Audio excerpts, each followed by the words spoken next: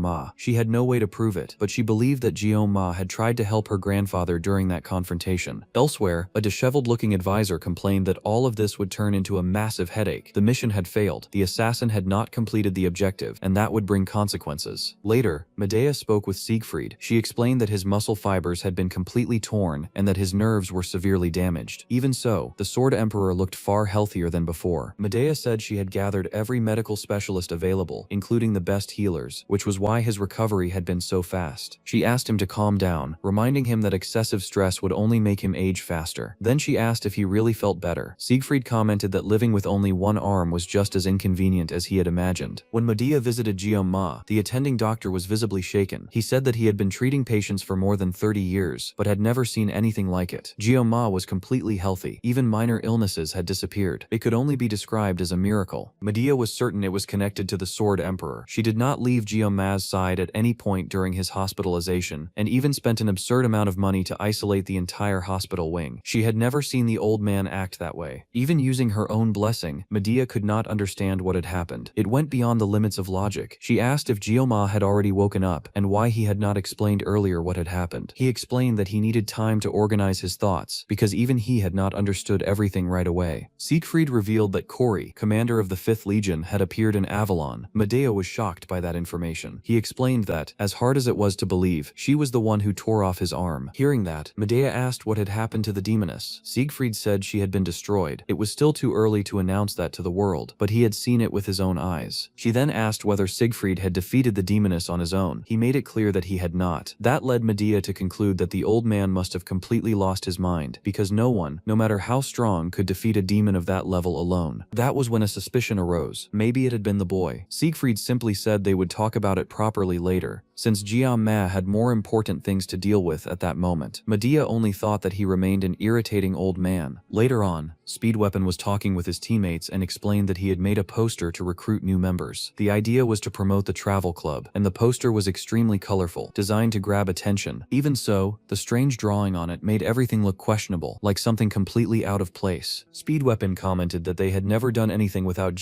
Ma leading, and asked what they thought about the idea. That ended up surprising the group, since he rarely took that kind of initiative on his own. To him, what mattered most was not the colors of the poster, but the intention behind it. Chloe, however, had no patience. Without hesitation, she tore the poster in half with her cutter. To her, there was no way she could allow GMA to see something like that when he came back. Speedweapon was outraged, since he had spent the entire night working on the poster. Chloe only thought that it was a good thing that trash could be destroyed. Saki, watching everything, felt that the louder the noise, the greater the emptiness everyone was trying to ignore. The only question that truly mattered remained unanswered. When would Ma return? Shortly after, the group heard Chloe approaching Ma. He was already back and had been discharged. When Saki came closer, she gave him a light flick on the forehead as a way of greeting him and welcoming him back. Gyo-ma confirmed that he had returned. Speed Weapon excitedly mentioned the poster he had made for the club. Chloe, without changing her tone, made it clear that it was still a terrible idea. That night, Gyo-ma once again had strange dreams. He saw himself in a simulated space, very similar to the system that had accepted him into that world. In that place, he was attacked by his own sashimi knife, which pressured him to accept power, to accept true power, the savagery that existed within him. The dream kept repeating, always with the same uncomfortable feeling.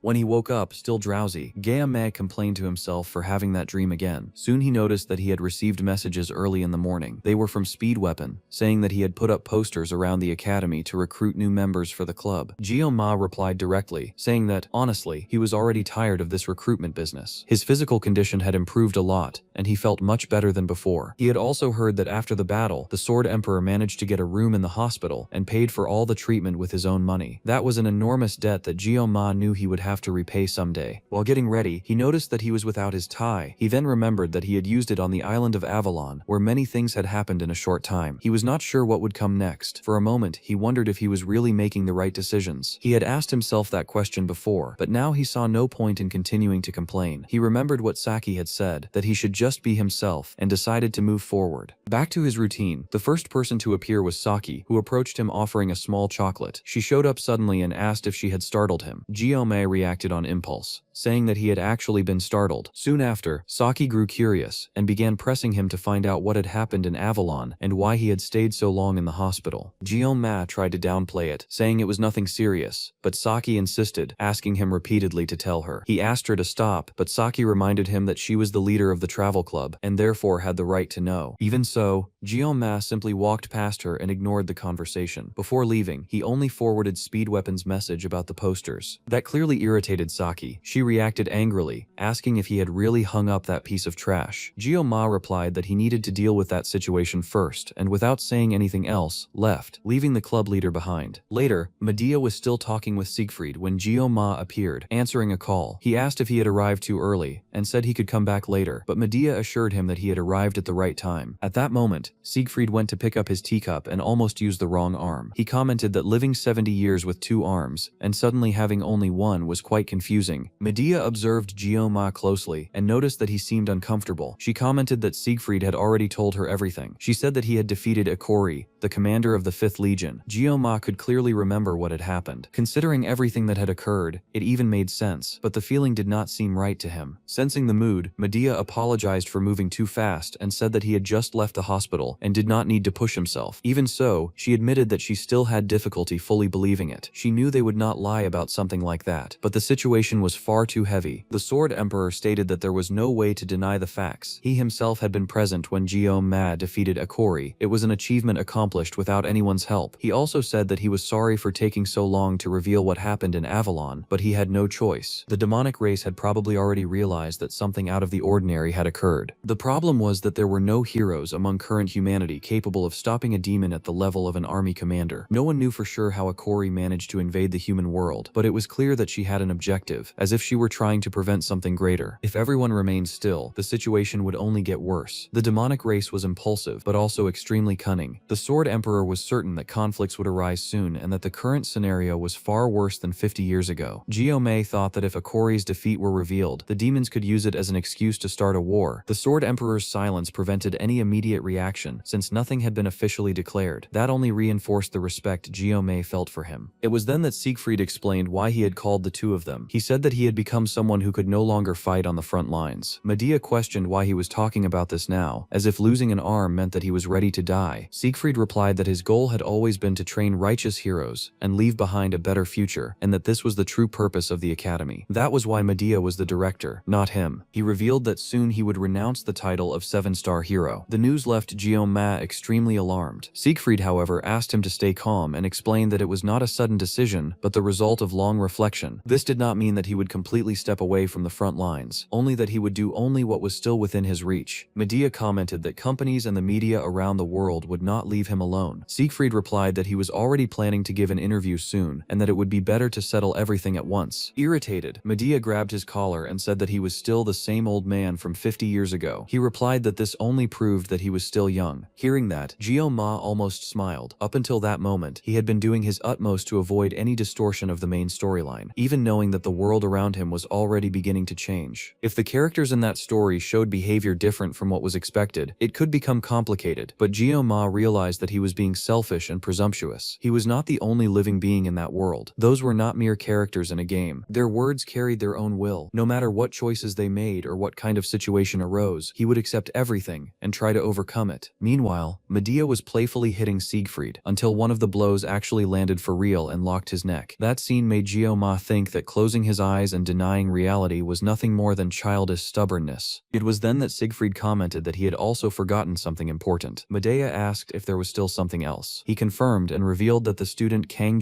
Ma would inherit his position as a 7-star hero. The reaction was immediate. Both of them were shocked, trying to understand what they had just heard. Later, Medea complained angrily, calling Siegfried a senile old man. She said she had a huge list of things to deal with. First, observe the reaction of the demonic race. Then, handle the flood of media interviews. Siegfried explained that none of that would happen now. It would take at least a year to prepare everything. While Ma was still at the academy, he should simply enjoy student life. Medea said that this was madness. Inheriting the position of 7-star hero was far too much responsibility for a 17-year-old boy. Even so, she acknowledged that few people suited that title as much as May. If his actions were revealed, the world would be turned upside down, even if it was not possible to make everything public. He was a prodigy who seemed to have fallen from the sky. The comparison that came to her mind was so absurd that she even covered her mouth in the middle of the thought. In the end, Medea admitted that she would never be able to fully understand what went on in that old man's head. The vacancy left by a 7-star hero would not only cause problems within human society, but could also generate diplomatic friction with the demons. There could be opposing opinions, but if the successor had been personally appointed by Siegfried, no one would dare to contest it, even without formal consent from the association or the other 7-star heroes. Everything indicated that a meeting of former students would happen soon. Ma, still trying to process all of this, went to speak directly with the Sword Emperor. Siegfried noticed the reason for the visit and said that he wanted to talk about the succession. He apologized for not informing him earlier and asked a question. He wanted to know if Ma knew why the 7-star heroes had only 4 members so far. Ma replied that he thought it was to honor the Emperor's companions who had already died. Siegfried said that this was part of the truth. Thanks to their sacrifice, humanity could still walk on that land. But that was not the only reason. Keeping that seat empty was impossible. He was direct and explained that the true reason was the absence of a hero stronger than all the others. The demonic race was far more powerful than humanity. Ma knew this very well. In the game, that difference in strength was always evident. Perhaps it was a choice based on realism, but the main reason the difficulty of the Amulet of Miracles had become almost impossible was the absurd attributes of the demons. In the original story, even with a larger population, humanity would be exterminated in less than 6 months if the demonic army gathered in full. Siegfried stated that any negotiation was only possible through power. Ma then asked what that had to do with the 3 open seats. The Emperor replied that pathetic power was worse than having no power at all. Ma understood immediately. If a 7-star hero were defeated by a demonic beast, humanity would lose all credibility. The Emperor explained that the position of 7-star hero was not just a title, it was a role of enormous responsibility, as it represented all of humanity. However, that meaning had been worn down. There were people who used that reputation only to accumulate power. Ma clearly remembered a world leader who exploited that image and remained prime minister for 40 years, practically as a dictator. He also remembered the divine archer Kojima Saki, who barely appeared in the game and was mentioned only a few times. Even for him, that had always been a mystery. Even in that world, Ryojo rarely spoke about his own family. Even Chloe, who was extremely reserved, would occasionally comment about her clan. She had also openly admitted that she did not like the 7-star heroes.